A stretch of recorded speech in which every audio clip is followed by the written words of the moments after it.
Hi everyone, this is Jeanette. I wanted to share with you my reflections on my self-love challenge, the 31-day self-love challenge that I have been sharing with you all over the past month or so. I originally created this challenge around 2 years ago when things were really fluctuating. I wasn't in a great place and I needed something to help me practice self-love, something to keep me accountable, something to anchor me, and something that was fun that I would actually look forward to doing without it being so complicated.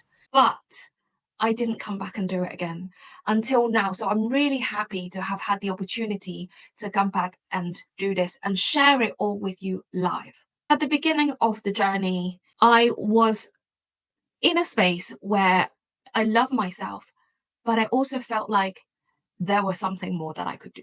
I knew that there were some elements with my self-love that could be strengthened. And I thought, well, why not do this challenge?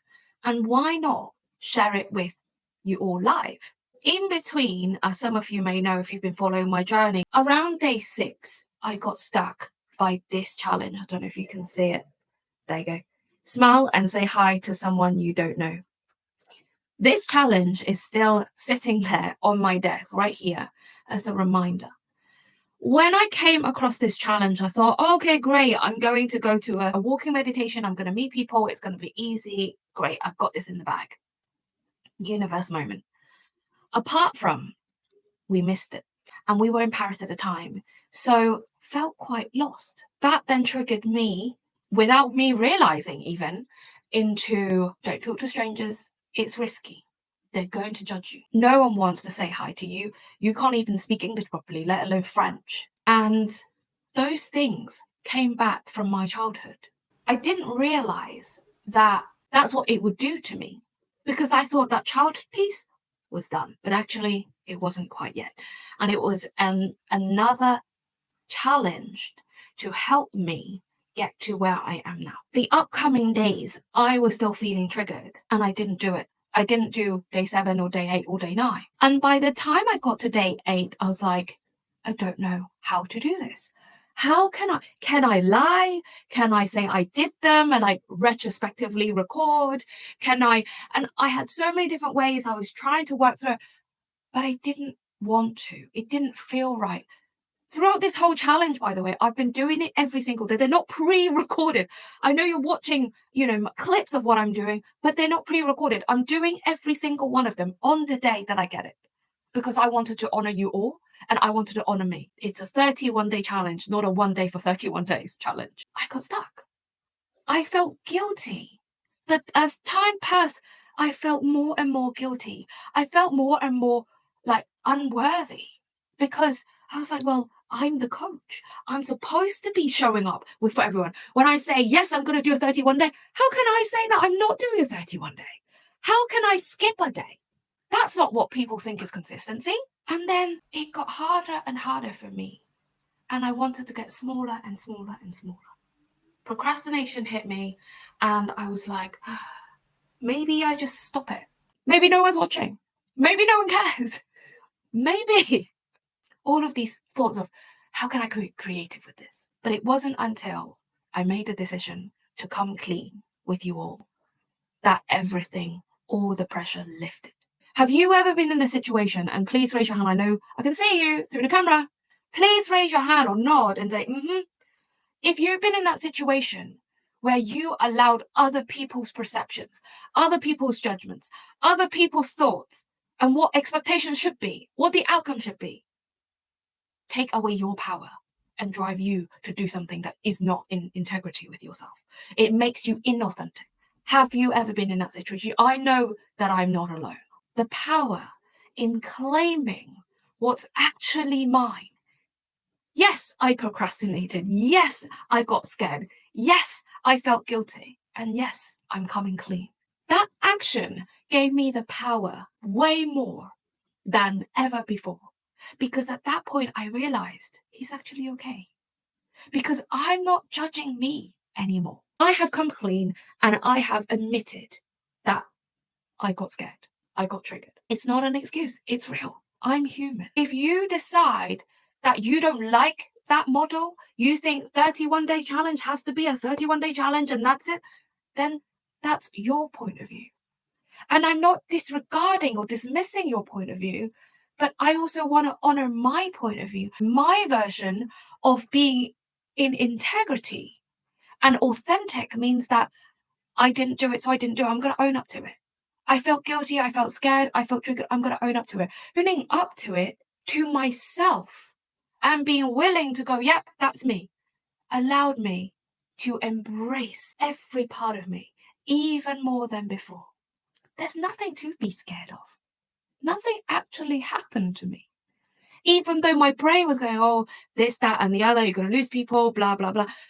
My brain is creating things to help me stay safe. Only because I had the incorrect belief. If I am not sticking to what everyone else thinks is consistency, then I will be judged. Since I owned up, I released so much more weight. I released the pressure of guilt, the pressure of expectations, and I was able to give myself even more space to show up better, more vulnerable, more authentic than ever before. There are days when I felt like, oh, I don't want to record. And I did do it, even though I didn't want to. Maybe I didn't put makeup on, maybe I look scruffy, but that's okay. I did it because I knew it would be good for me and I want to show up for you all. But it doesn't mean that I need to disregard my humanness by faking it. In the middle section, there was about a week when my challenges were rest, sleep, have more space, read. And I loved it because that gave me the space that I needed in order for me to recuperate, to regenerate, and come back stronger than ever before. I know that some of you watching may be in corporate. And I know that you may not have the same timescales as me, that I can, wake up later or go to bed later or, have flexi time and all the rest of things. And you think, well, how can I do that? This challenge I did when I was still in corporate and running my business. And it's designed to be quick and easy. It's not designed to make your life more difficult. You can pick and choose the one that you fancy doing on that day. And I want you to understand that if you tell me that you cannot find 20 minutes or 10 minutes or any time to read, to sleep, to nap, to rest, to give yourself space, then that's not because you don't have time. It's because you've not made you a priority, which is why that's part of the challenge. There were new things that I learned, my 5 languages. I hope you enjoyed watching that one. It made me laugh so much. That took quite a while. It took longer, I'm not gonna lie. But you can split the time. You can split the time in 5-minute chunks during your workday. Take a break. You're allowed a break. All of the learnings that actually are within it helps because it challenges you in a different way. It makes you, forces you to get creative. We spend so much time in our autopilot brains because it's easy, it's comfortable, that we're losing so much of ourselves.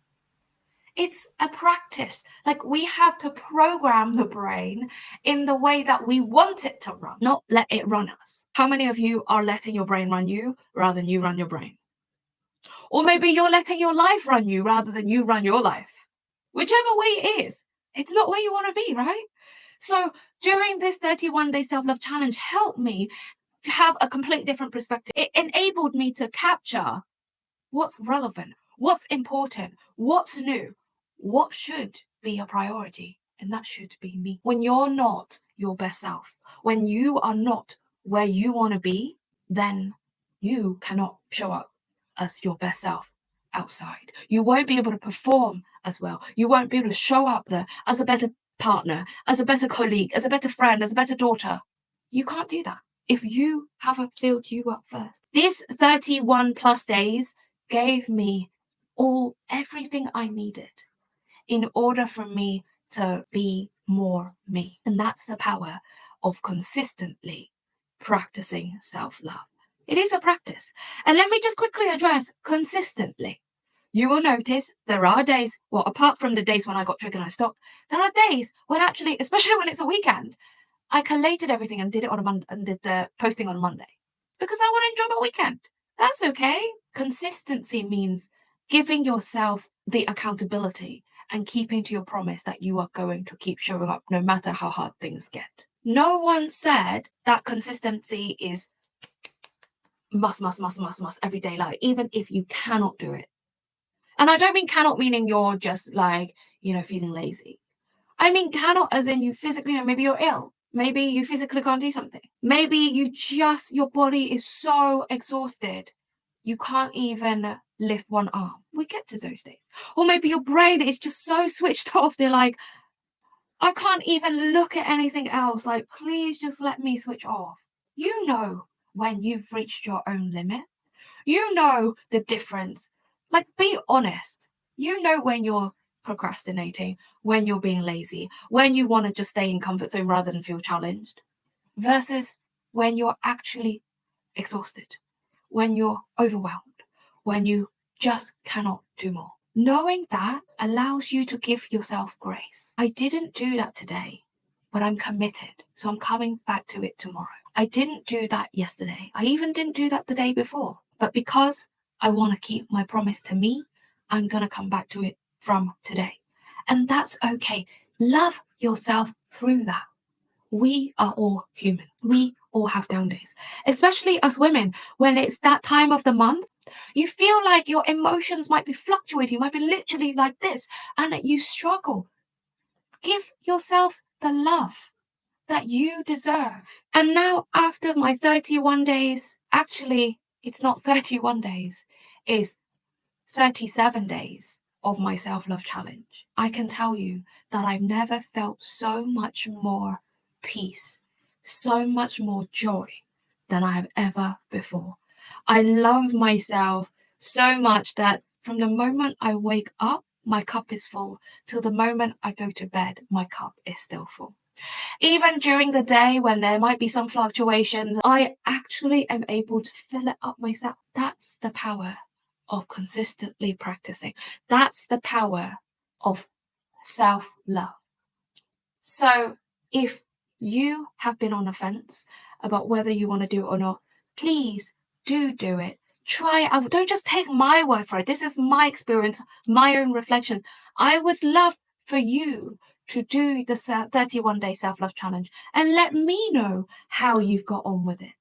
It's completely free. I designed it for me, but I know the power. So I really, really want to share it out there with you all.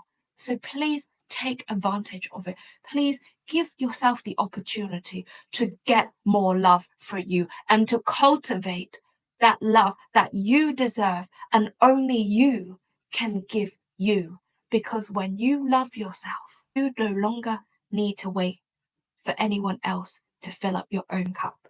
You get to do it for you. Thank you so much for following me on my journey, and thank you for supporting me over this 36 days. I really appreciate you. If you want to get the self love challenge for yourself, click on the link below. It's free, completely free.